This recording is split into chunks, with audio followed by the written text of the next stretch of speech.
Bienvenidos al Brunch. Investigamos, luego hablamos.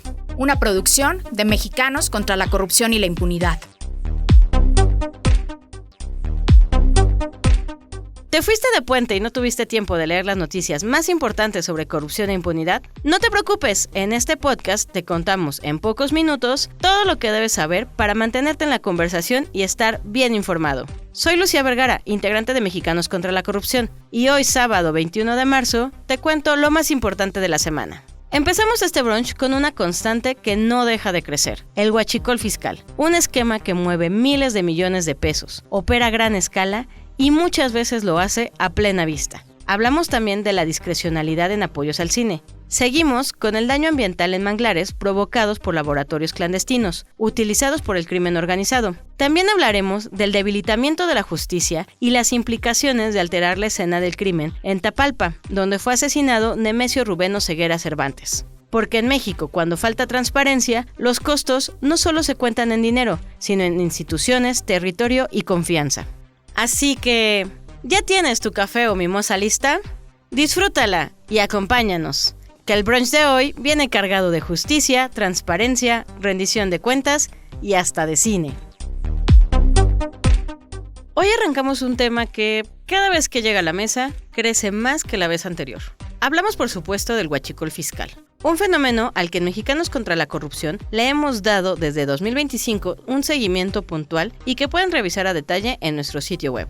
Si han escuchado episodios pasados de El Brunch, seguramente recordarán el aseguramiento del buque Challenge Poseidon, que arribó a Tampico en marzo de 2025, con más de 20 millones de litros de combustible ilegal. Ese hallazgo no solo fue un decomiso más, destapó una red de contrabando que operaba a gran escala y que presuntamente contaba con la protección de mandos de la Marina. Bueno, pues esa historia no terminó ahí. Hoy se suma un nuevo ingrediente, y uno bastante pesado. Documentos recientes revelan que una sola empresa, Marlaya SADCB, habría evadido más de 29 mil millones de pesos. Para ponerlo en perspectiva, estamos hablando de 4 veces la estafa maestra y el doble del desfalco ocurrido en Segalmex. Para entender cómo funciona este entramado y quiénes están detrás, escuchamos a Raúl Olmos, director de la Unidad de Periodismo de Mexicanos contra la Corrupción y la Impunidad. Adelante, Raúl.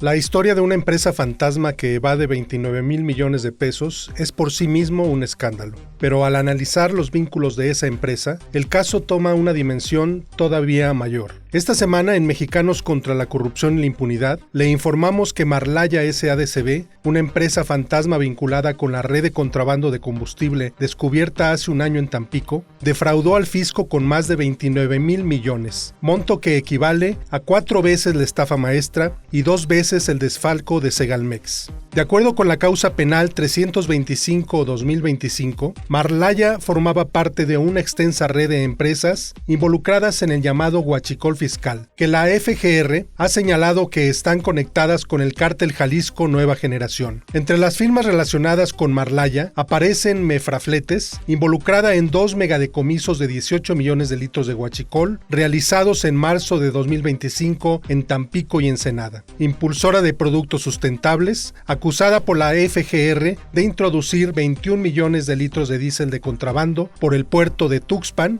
y Ecocarburante, proveedora de la Sedena en la construcción del aeropuerto Felipe Ángeles. En estos vínculos figura como operador común Aldo Ignacio Ulloa Temblador, quien ha fungido como representante legal en varias empresas de la red del huachicol fiscal. El SAT había detectado irregularidades de Marlaya desde septiembre de 2021 y, tras diversos procedimientos, la incluyó en noviembre de 2025 en su listado definitivo de empresas que simulan operaciones para fines de evasión fiscal o lavado de dinero. El dato más inquietante no es el monto del desfalco, sino su equivalencia. Los 29 mil millones de pesos que defraudó una sola empresa supera casos emblemáticos de corrupción reciente. Ese dinero alcanza además para decenas de hospitales, cientos de escuelas o múltiples proyectos de transporte público. Este caso muestra la dimensión financiera del llamado huachicol fiscal. La magnitud de los montos y la reiteración de empresas y operadores revela la existencia de estructuras organizadas que operaron durante años con la tolerancia y en algunos casos con la complacencia y complicidad de autoridades. El fondo del problema es más incómodo de lo que sugieren los expedientes. Cuando una empresa sin activos puede solicitar permisos millonarios, operar durante años, evadir impuestos a gran escala y aparecer vinculada a redes criminales sin ser detenida a tiempo, la pregunta ya no es solo quién defraudó, sino quién permitió que eso ocurriera. Lo que deja claro este caso es contundente. En México, el huachicol no solo corre por ductos, también fluye por escritorios, facturas y permisos. Y muchas veces ni siquiera se oculta. Opera a plena vista, como el siguiente caso. Durante años, una presunta contrabandista de combustible trabajó justo frente a las oficinas del SAT en Tlalnepantla. Sí, enfrente, cruzando la calle. Desde un pequeño local, Julia Mendoza Cruz realizó más de 2.700 operaciones de importación de combustibles y químicos, acumulando una evasión fiscal superior a los 3,000 millones de pesos. El esquema no era improvisado. Incluía facturación simulada, pedimentos clonados y clasificación falsa de productos para evadir impuestos. Un mecanismo sofisticado montado prácticamente en las narices de la autoridad. Para entender cómo opera esta red, escuchamos a Valeria Durán, periodista de Mexicanos contra la Corrupción. Adelante, Valeria. Julia Mendoza Cruz, una mujer identificada como presunta contrabandista de combustibles, operó en las narices de las autoridades. Su oficina estaba en un pequeño local exactamente frente a las oficinas del SAT en Tlalnepantla, la misma dependencia federal que ahora ha iniciado un procedimiento en su contra por la evasión de 3,000 millones de pesos en la comercialización de combustibles. El pasado 11 de febrero de 2026, la Administración Central de Operaciones de Comercio Exterior del SAT emitió una resolución en la que determinó a Julia Mendoza un importe histórico por 3,121 millones de pesos por la omisión en el pago de impuestos. Julia acumuló ese adeudo y evitó ser detectada pese a estar ubicada a contraesquina de las oficinas del SAT en Tlalnepantla. En cada una de sus operaciones de comercio exterior, Mendoza Cruz reportó su domicilio en el número 29 de la avenida Mariano Escobedo en Tlalnepantla. Ese domicilio en realidad corresponde a uno de los pequeños locales de despachos contables y oficinas de gestoría que se encuentran a lo largo de toda la calle. La evasión de impuestos de más de 3,121 millones de pesos es equivalente al financiamiento público federal para Morena en 2026. Si lo queremos aterrizar un poco más, bueno, pues con esa cantidad de dinero que Mendoza Cruz no pagó al SAT, se pudieron cubrir más de 792,000 sesiones de quimioterapia en hospitales del IMSS o 1,307,000 sesiones de hemodiálisis. Esta vecina incómoda del SAT aportó su domicilio para realizar sus trámites ante la Secretaría de Energía, de quien recibió entre junio de 2017 y junio de 2018 4 permisos para importar hasta 220 millones de litros de diésel y 50 millones de litros de gasolina. El propio documento oficial en el que se determinó el monto de la evasión marca como lugar y fecha de expedición la oficina del SAT de Tlalnepantla, el edificio vecino de Julia Mendoza. Inclusive la Oficina de Administración General de Recaudación escribió explícitamente como referencia de ubicación del contribuyente deudor que su oficina se encontraba enfrente de las oficinas del Servicio de Administración Tributaria por la entrada de Mariano Escobedo. Esta referencia toma muchísima relevancia porque confirma todo lo que les hemos revelado en MSCI desde noviembre de 2024, cuando les comenzamos a contar que en los últimos meses del gobierno de Peña Nieto, un grupo de contribuyentes que el SAT ha identificado como factureros recibió permisos para importar más de 1,240 millones de litros de diésel y gasolina. Ya en el sexenio de López Obrador, esas mismas importadoras recibieron permisos para comercializar los combustibles. Las factureras recurrieron a una compleja red de operaciones para clonar pedimentos legales de importación y de esa forma introducir volúmenes mayores a los autorizados, además de eludir el pago de impuestos al reportar una fracción arancelaria distinta al producto que realmente estaban importando. Este esquema ha sido identificado por las autoridades como el famosísimo huachicol fiscal. Dentro de ese grupo de contribuyentes ha sido señalada Julia Mendoza Cruz, a quien ahora el SAT le determinó un presunto desfalco por más de 3,000 millones de pesos. Pero el caso de Julia Mendoza no es aislado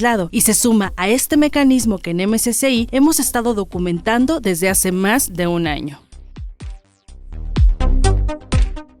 Y si algo conecta a estos casos, no solo es el tamaño del dinero perdido, sino lo que permitió que ocurrieran. la falta de vigilancia y sobre todo la falta de transparencia, porque cuando no hay luz, cualquier operación, por más grande que sea, puede funcionar en la sombra. En México, la transparencia, ese ingrediente básico de cualquier democracia, parece haberse ido diluyendo del menú en los últimos años. La opacidad ya no es excepción. Es una práctica constante y atraviesa prácticamente todo. Cifras de violencia, indicadores sociales, contratos públicos, programas sociales e incluso la información patrimonial de los funcionarios. Todo parece servirse con tapa cerrada. La secrecía ha llegado al punto de ocultar incluso reformas que afectan directamente a la ciudadanía. Durante meses, iniciativas en materia electoral se cocinaron lejos del escrutinio público y cuando finalmente se presentaron, ya estaban prácticamente listas para votarse. El debate fue mínimo, la deliberación limitada y las decisiones profundamente políticas. Y aquí vale la pena hacer una pausa. Mientras se habla de ahorrar 4,000 millones de pesos con reformas bajo el discurso de la austeridad, una sola empresa vinculada al huachicol fiscal pudo desviar más de 20,000 millones de pesos. Para profundizar en esta ausencia de transparencia y sus implicaciones, escuchemos a María Amparo Casar, presidenta de Mexicanos contra la Corrupción y la Impunidad. Adelante, María Amparo. Como si no formaran parte del régimen democrático, la transparencia, el debate público y la negociación volvieron a estar ausentes en el Plan B electoral después de que la iniciativa de reforma constitucional o Plan A no logró los votos para su aprobación. Ni sus aliados permanentes votaron a favor.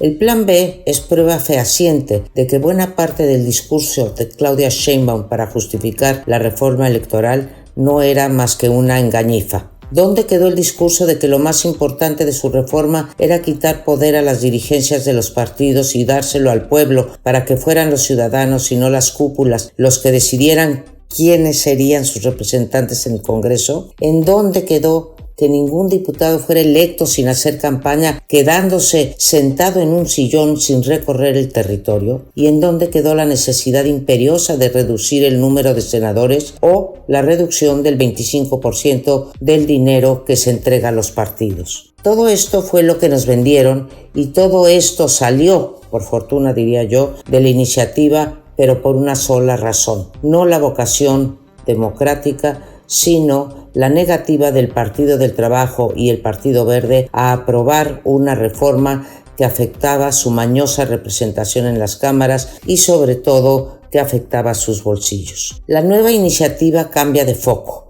En términos de representación, las cosas se quedan exactamente como estaban. En términos de recursos económicos, se buscó a otros actores e instituciones para darles el tijeretazo. Se buscó y se encontró a quien no podía oponerse tan fácilmente a ver reducidas sus prerrogativas: los congresos locales, los municipios, síndicos y regidores, o sea, a quienes no tienen los votos para frenar una iniciativa en el Congreso. Con esta reforma, el gobierno hizo caso omiso del principio constitucional del federalismo, que se entiende como la unión de estados libres y soberanos en su régimen interior. Pero la iniciativa plantea algo mucho peor. Tal y como se sospechaba, se abrió la puerta para que la revocación de mandato coincidiera con la elección intermedia. ¿Por qué? Pues la razón es relativamente simple.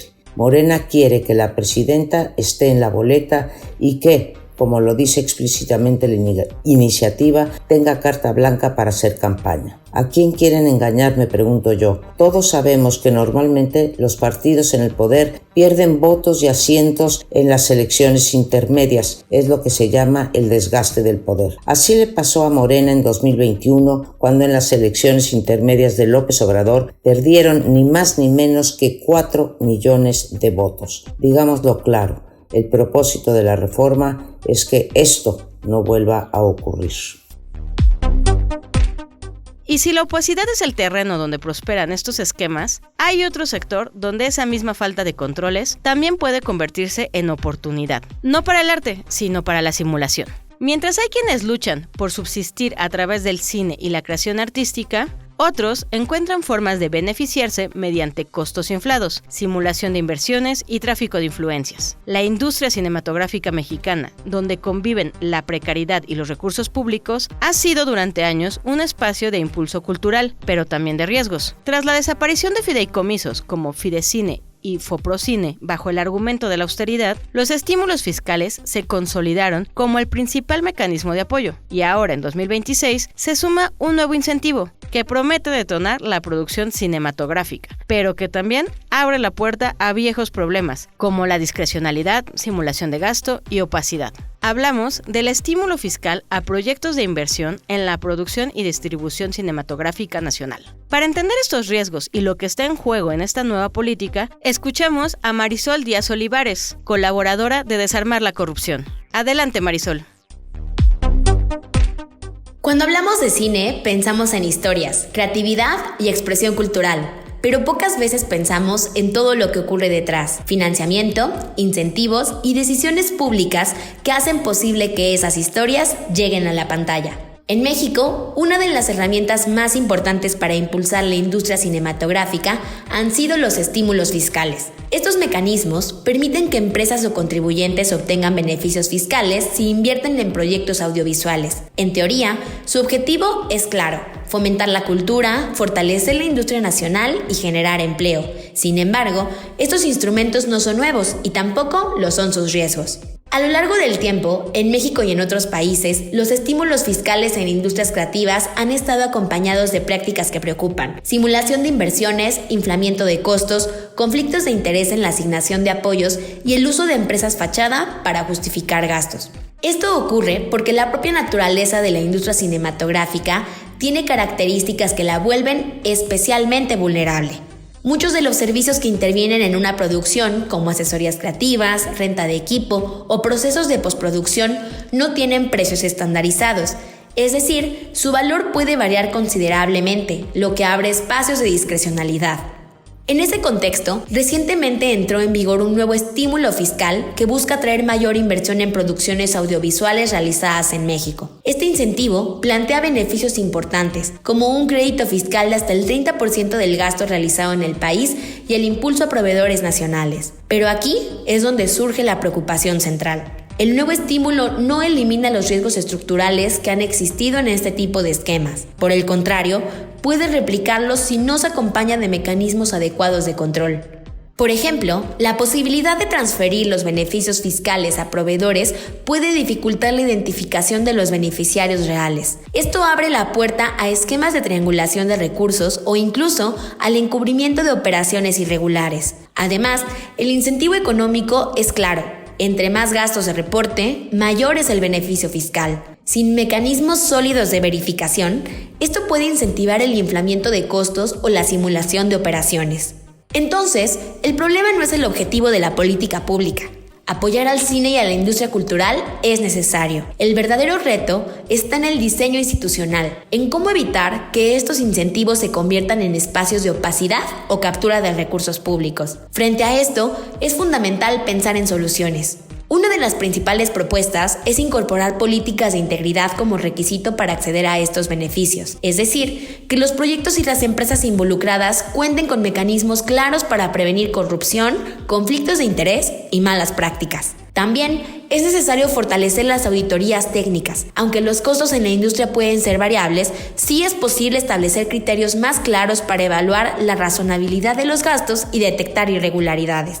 Otro elemento clave es la transparencia. La información sobre los proyectos beneficiados, los montos asignados y el uso de los recursos debe ser pública y accesible.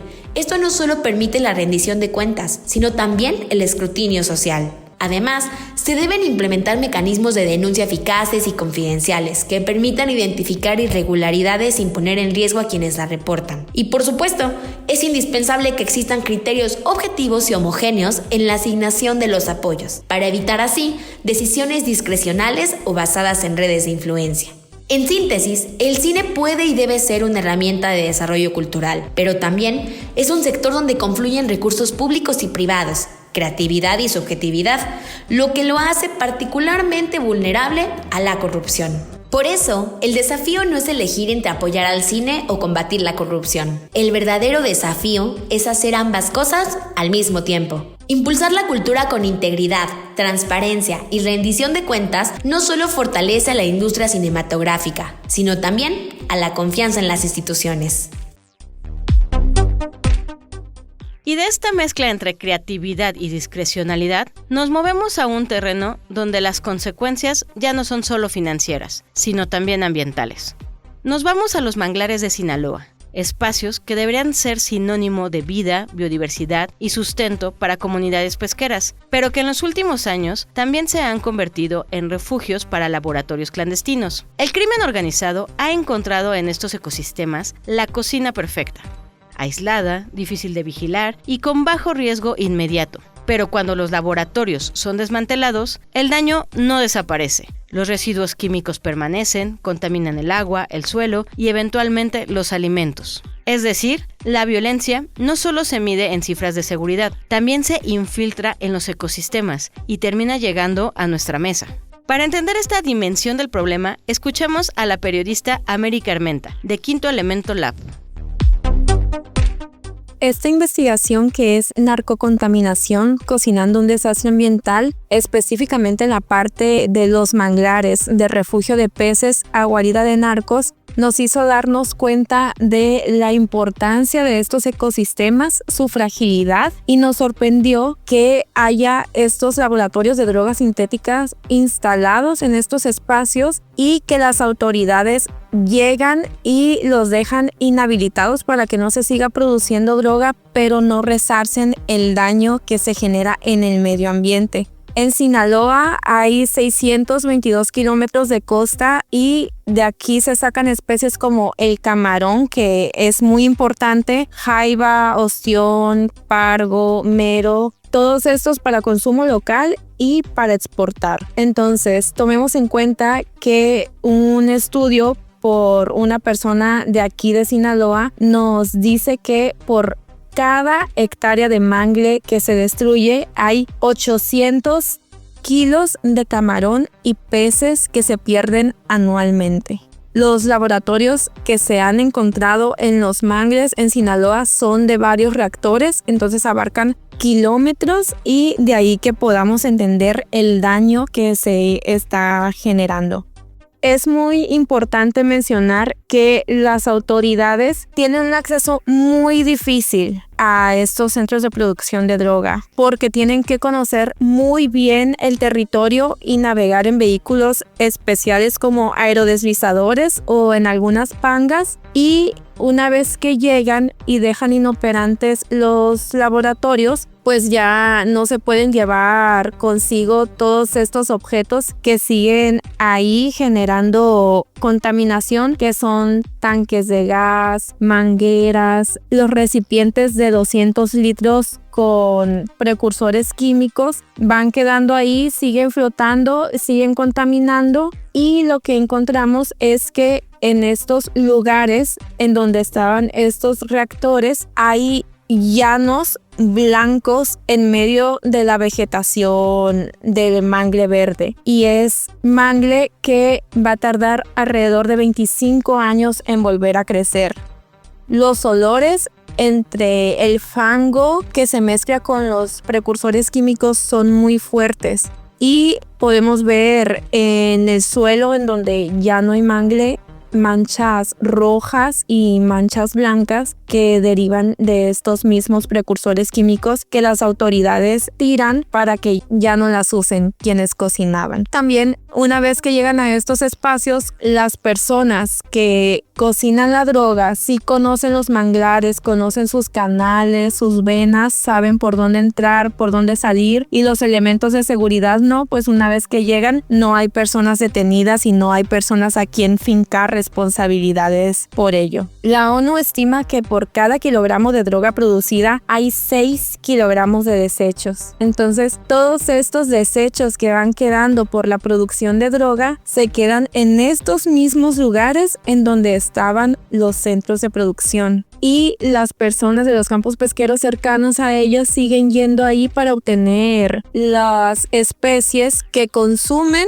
en sus familias, pero que además son las que venden a las personas de otros lugares para que consuman, porque a eso se dedican. Como toda su vida lo han hecho, a pescar. Después de hacer esta investigación, en Sinaloa se creó la Mesa de Coordinación Interinstitucional contra Delitos Ambientales y en esta se sientan las autoridades de los 3 niveles de gobierno de salud, seguridad y medio ambiente para dar seguimiento y incluye a la Sedena, que son quienes dejan inoperantes los laboratorios de droga, a la Semarnat y Profepa, que tienen que atender y resarcir el daño y fincar responsabilidades a quienes lo ocasionaron. Entonces eso nos da mucho gusto porque son principalmente estas autoridades las que estuvimos buscando y cuestionando para lograr esta investigación.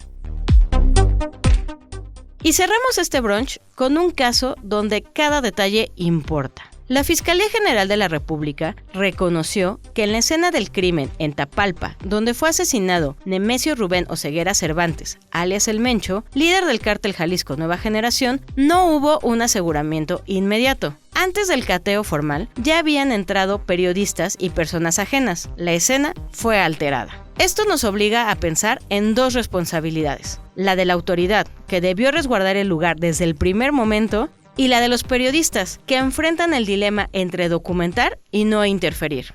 Y en medio de ambas, una consecuencia clara. Cuando se contamina la evidencia, se debilita la posibilidad de llegar a la verdad. Y eso impacta a la Procuración de Justicia. Para profundizar en esto, escuchamos a la periodista Maridalia Gómez. Adelante.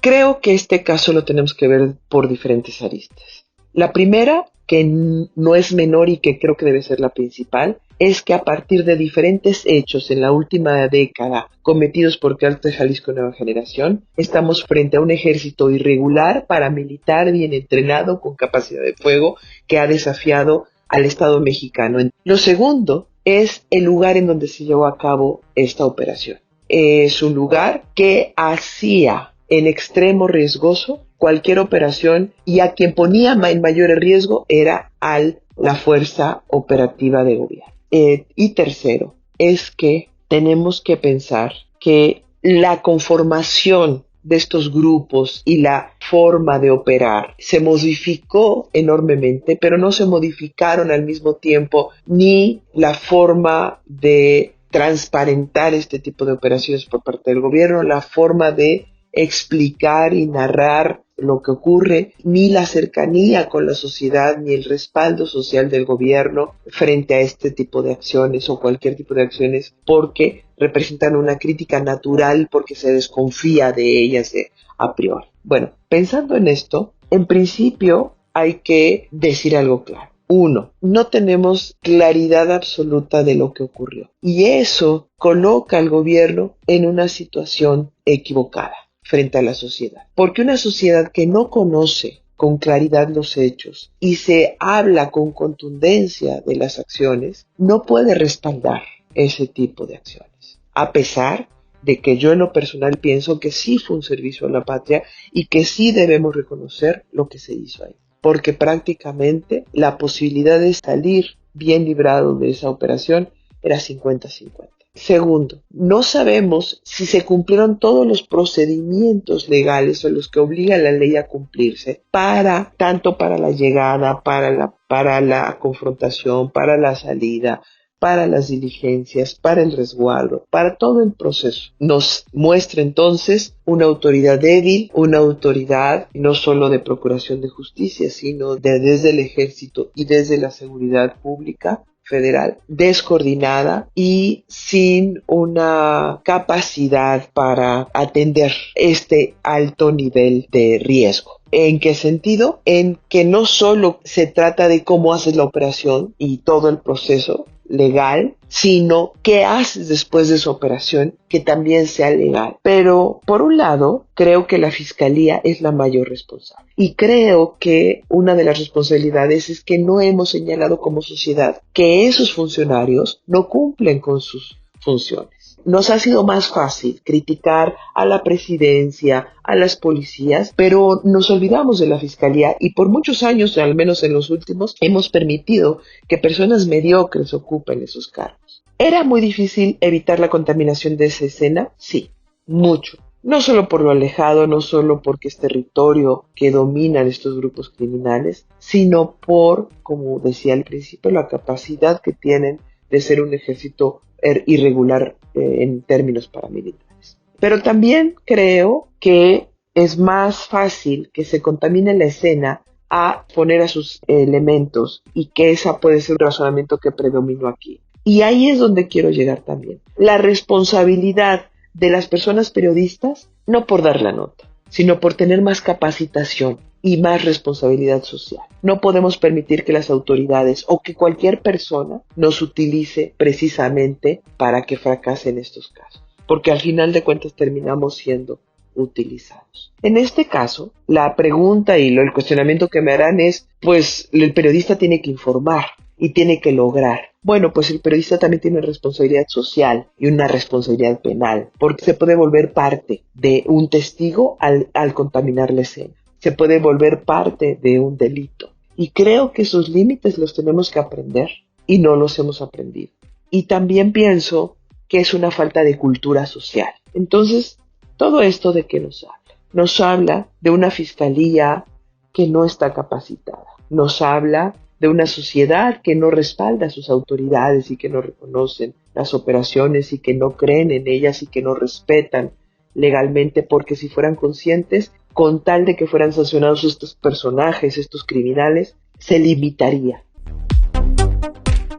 Muchas gracias, María Idalia, porque cuando la verdad se contamina desde el inicio, corre el riesgo de quedarse incompleta. Y en este país, muchas veces el problema no es en lo que no vemos, sino lo que todos ven y aún así no se detienen. Y con todos estos temas terminamos por hoy. No olvides compartirlo y seguirnos en todas nuestras redes sociales para mantenerte informado y sumarte al combate a la corrupción y la impunidad. Hasta el próximo brunch.